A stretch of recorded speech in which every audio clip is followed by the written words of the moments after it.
Marie, Palme Alors, Royale. Palm Royale. Convainc-moi parce que j'hésite encore à l'écouter. Pardon? Convainc-moi, j'hésite encore à l'écouter.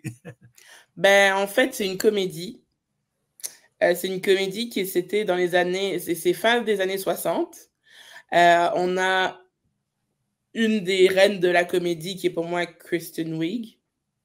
Donc, qu'on a pu voir dans Bridesmaid et qui était au SNL aussi pendant des années. Puis qui fait juste, qui est juste un pitre. Puis là, justement, je suis contente de l'avoir joué un rôle qui est comédique quand même, mais qui est quand même un peu plus sérieux. Donc, on a quand même un beau line-up là pour Palm Royale. On a justement Kristen Wiig, on a Ricky Martin. Surprise, au début, t'es comme, ah, c'est-tu Ricky Martin, ça? Puis c'est Ricky Martin qui joue le rôle de Pool Boy. Et puis, on a Laura Dern, bien évidemment. Donc, Laura Dern, Jurassic Park, Enlightened et Big Little Lies. On a Carol Burnett, qui est quand même... enfin, je savais pas qu'elle continuait de faire des films et des séries, donc j'étais quand même agréablement surprise de la voir. On a Josh Lucas, on a Allison Janney, donc qui elle aussi a l'habitude de jouer des comédies dramatiques, un peu aussi avec La couleur des sentiments, ou The Help en anglais.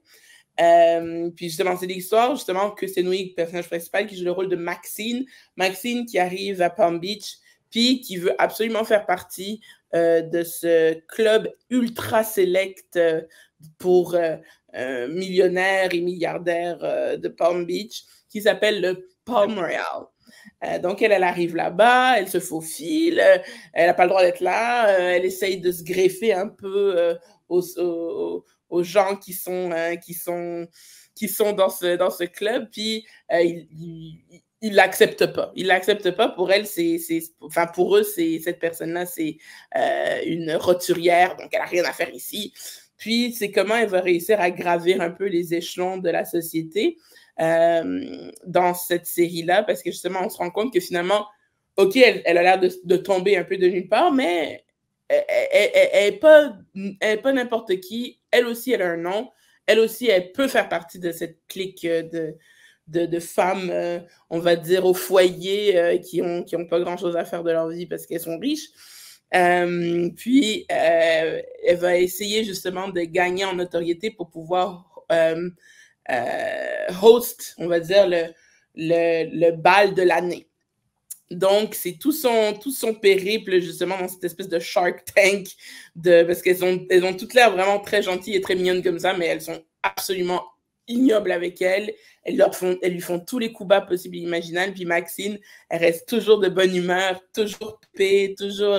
Puis c'est comment justement, elle arrive à essayer à une à une, s'en faire des amis, une à une, à s'en faire au moins pas des ennemis, puis une à une, à les convaincre qu'elle aussi, elle a sa place dans le club Palm Royale en tant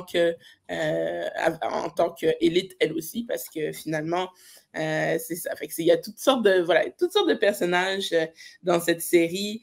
Donc, on a Laura Dern qui joue une espèce de hippie qui est contre la guerre au Vietnam, etc. Puis que, je vous révèle pas tellement qui est la réelle nature de son personnage, mais elle a une bonne histoire à jouer là-dedans. Maxine, justement, son mari, donc il y a beaucoup d'histoires d'intrigues, de secrets, un petit peu à la Desperate Housewives. Hein, il y a toujours des gros secrets, mais c'est un peu plus léché que Desperate Housewives. Là, c'est pas un truc qui sort vraiment de nulle part, des trucs comme ça. Donc, c'est vraiment des intrigues qui font du sens, puis qui sont bien liées entre elles, et puis des trucs un peu shockers.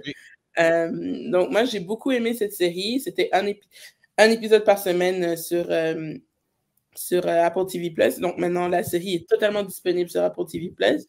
Ça vaut la peine si on a envie de passer un bon moment. Moi, je savais pas que Ricky Martin était un si bon acteur, honnêtement. Il joue bien son rôle. Il joue bien le rôle de Poor Boy. Donc, voilà. Puis, écoute, si je pouvais en dire un peu plus sur Henrik sans truc. Ah oui. Donc, Maxine, elle arrive dans ce milieu. Puis, on lui dit, tu pourras faire partie du club si tu arrives à trouver le Rolodex de Norma. Norma, c'est je vais pas vous révéler c'est qui, mais normalement, c'était la Queen Bee du Palm Royal qui est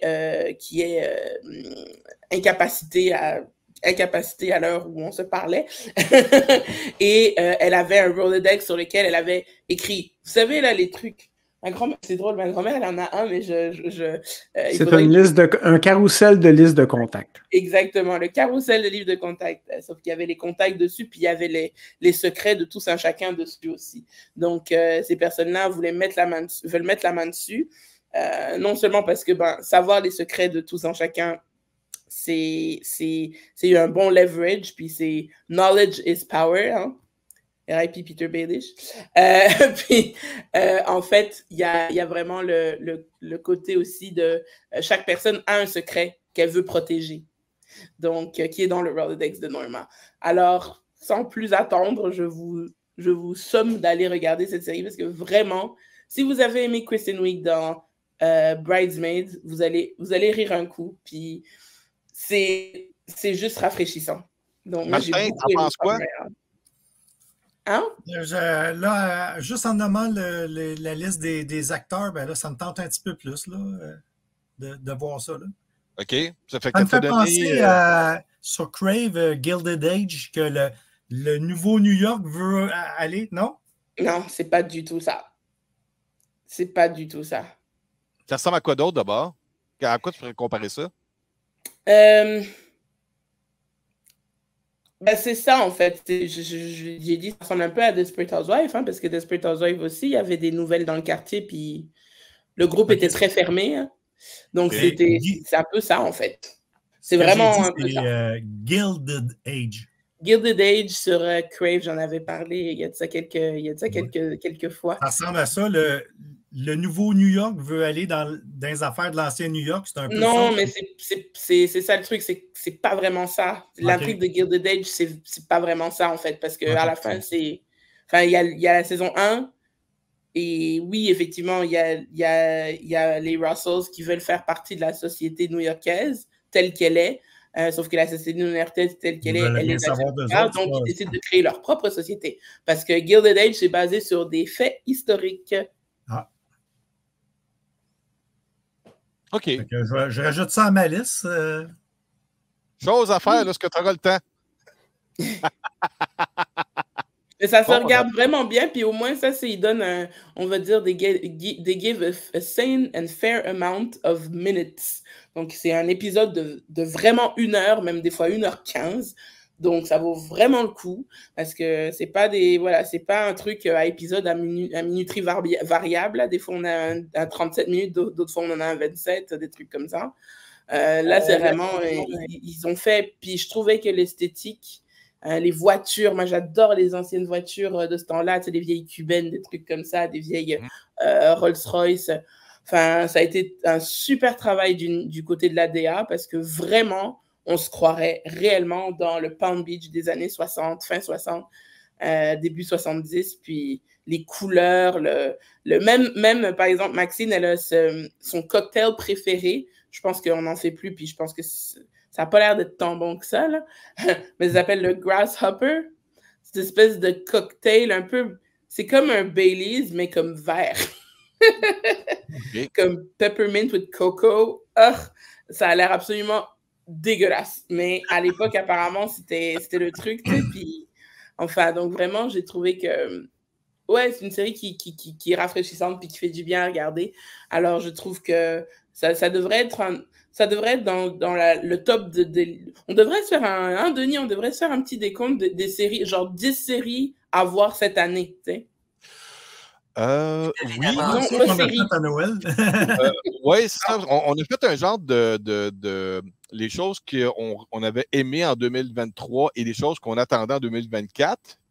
Fait que ça pourrait faire partie de ça, mais peut-être par saison. On pourrait peut-être faire ça, si vous voulez qu'on fasse par ça. Série, ouais, on pourrait faire, mettons, par saison, ce qu'on attend de plus, mettons, en médias physiques, en streaming, au cinéma. Ça pourrait être ça.